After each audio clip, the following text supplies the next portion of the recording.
if the Indians knew about it, what did they do about it? The fact is, the plan was being created. The CIA, some wing, some faction of CIA did pick up the noise, pick up the chatter. They passed on the information to the Indians, because obviously Indians were not interested in thwarting this attack. They were orchestrating this. They had to create this drama, and they did. The funny part is, the Americans don't share this intel with Pakistan. And this makes it very Let's talk about this dossier now, Zaid. It says, before going into the cross-examination of these 69 pages Indian dossier, it is worth to take into account some more burning and interesting questions. To start with, here, role of Indian and US agencies and international media is very critical. A, Indian intelligence failure or American-Israeli intelligence brilliance? Your comments, Zaid. That Indians have given the names of 10 Pakistanis supposedly who were the terrorists who were involved in this Mumbai operation. And Indians said there were only 10 people who were killed. 9 people were killed. 1 was kept alive, captured alive. Ajmal Kasab, they call him. The funny part is that over 4,000 Indian police and commandos were trying to clear 10 people, and they could not do that for 60 hours. So are we talking here the Indian army and the special forces and the commandos, including the Israeli commandos which joined in the combat, were supposedly, are they real forces or the bunch of schoolboys or boy scouts? And they could not control the event for 60 hours, and the fighting kept going on. Against whom? 10 people? Were the 10 people only? And are the real 10 people? And the question is, when the Indians are saying that only one was captured alive. 1 person to 400 people. 400 the 9 names that the Indians have given, why is nobody investigating them? Let's find out who those 9 peoples are. Indians are not even pushing for them, because what happened was the Indian medical reports clearly, categorically said that those people who were killed, they were badly mutilated deliberately by the Indian forces. They were shot through their eyes, their fingers were cut. Absolutely. So there was no iris recognition, there will be no fingerprinting. Indians have not given a single fingerprinting of these so-called terrorists to Pakistan. They don't even talk about them. Exactly, they don't even talk about them. So what kind of dossier of proof is this? That supposedly you killed 9 people and do not give any fingerprinting, DNAs, or their iris recognition or their pictures to Pakistan. And the person who has supposedly you have captured alive, whom you call the Ajmal Kasab, what is the proof that he is Ajmal Kasab? What is the proof that the man is the actual terrorist? Even if he is Ajmal Kasab, what is the proof that he was involved in that terrorism? Because the man whom you see pictured in supposedly carrying a weapon in his hand is so calm. This is the only guy who's been captured. Only guy who's been captured. There are no bodies. There's no picture of any other terrorist. And the man is so calm and composed. Walking as if he's just as if he's in a park. And I can tell you this, even the most cold-blooded killers cannot walk like this the way that man is walking. It's a photo op. It's a photo shoot it was. And that is why the Indians have kept that man alive. Just like the story of the Red Fort, in which the man supposedly was a Pakistani, but he worked it for raw Indian intelligence. There is a possibility, because we are hearing lots of stories about this Ajmal Kasab, because one report suggests that he was kidnapped from Nepal. One report suggests that he went to India as a tourist and was hijacked and kidnapped. But also there are reports which are very serious, which suggest that the man was not even a Muslim, not even a Pakistani. He was a Hindu, since he was wearing that kalawa, that Zionist saffron band in his hand. And his identification is not yet confirmed. And we need to talk to that man to see who he is, what's his story. And Indians obviously would not be bringing him, did not be bringing him close to Pakistanis for that. So that was the first part of the dossier, because they give the names. They give the names of those 10 people, but they do not give any further proof or identification. No fingerprints, no iris recognition, no DNA, no nothing. So what kind of dossier is this? What kind of dossier of proof is this that these men were Pakistanis? Who knows who they are? They've given a couple of names, and something very interesting. Abdur Rahman, Fadullah, Javed, something very interesting, Faisal. I really want to discuss this here. Indians have given a list to Pakistan saying that these are the wanted men for Mumbai and they want them back in India. But what the Pakistanis don't know is, in that list, majority are either Sikhs or from a gang of a Don, underworld Mumbai Don Dawood Ibrahim. Most of the men are from Dawood Ibrahim gang or Sikhs. When Sikhs and Dawood Ibrahim are not accused by Indians to be part of this Mumbai thing, why are they demanding them from Pakistan?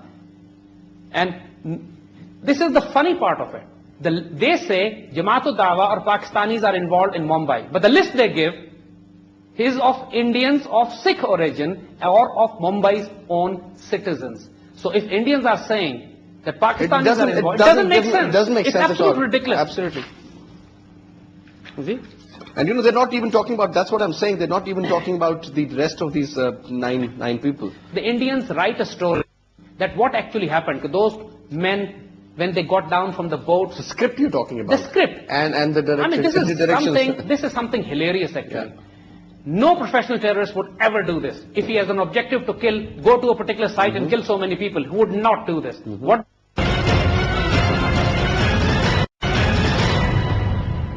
What they're saying is, those men got down from the boat onto the beaches of Mumbai, took taxis, divided themselves into a pair of two. And then... So basically there were 10 people in a pair of two, 5 groups. Five groups. And one group, which consisting of Ajmal Kasab and Ismail, they take 2 taxis. They sit in separate taxis. Why? Why was that so? Suppose when they were pairing together, and so the 2 taxis were supposed to follow each other, apparently, and then they get down and put and plant bombs in those taxis. While they walk away, the bombs explode behind them, killing the taxi drivers. What kind of rubbish story this? Even third-rate cinema script writers could come up with better stories.